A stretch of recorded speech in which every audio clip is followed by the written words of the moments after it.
রাজশাহী বিভাগের প্রায় ৪০টি নদী দখল দূষণে মৃতপ্রায়। কোনো কোনো নদীর দুই পার দখলের কারণে পরিণত হয়েছে সরু খালে।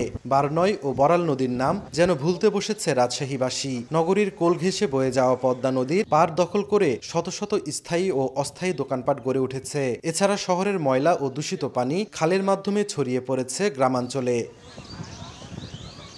নওগাঁ, বগুড়া, নাটোর ও সিরাজগঞ্জে ছোট বড় মিলিয়ে রয়েছে ৩৪টি নদী। এসবের মধ্যে অর্ধেক নদীর গতিপ্রবাহ ঠিক থাকলেও বাকিগুলো অস্তিত্ব সংকটে।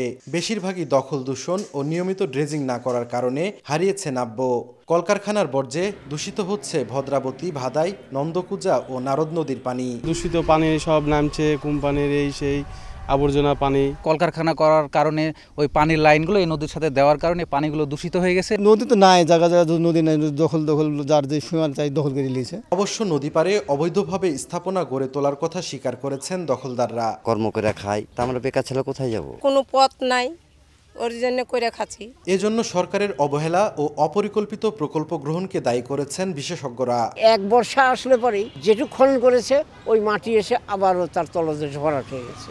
তো এটা তো কোনো সরকারি জনগণের পয়সা, সেটা বিনষ্ট হয়েছে। পানি উন্নয়ন বোর্ড বলছে, শীঘ্রই অবৈধ স্থাপনা উচ্ছেদের পাশাপাশি মৃতপ্রায় বিভিন্ন নদী ড্রেজিংয়ের মাধ্যমে পুনরুজ্জীবিত করতে কাজ শুরু হবে। যে নদীগুলো আপনার পুনরুজ্জীবিত করা প্রয়োজন, দখল দূষণমুক্ত করা প্রয়োজন, সেগুলো আমরা পর্যায়ক্রমে করবো ইনশাআল্লাহ। আমরা নদীগুলো খনন করব। নদীগুলো খনন করতে পারলে আমাদের বর্ষাকালে শুধু পানি না, আমাদের শুষ্ক মৌসুমে পর্যাপ্ত পরিমাণে পানি থাকবে। নদী দখল এবং দূষণমুক্ত করানোর লক্ষ্যে আমরা একটি প্রকল্প সাবমিট করেছি, যেটি বর্তমানে পানি সম্পদ মন্ত্রণালয়ে রয়েছে।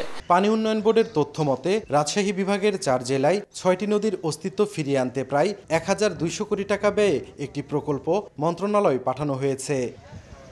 সাইফুর রহমান রকি, সময় সংবাদ, রাজশাহী।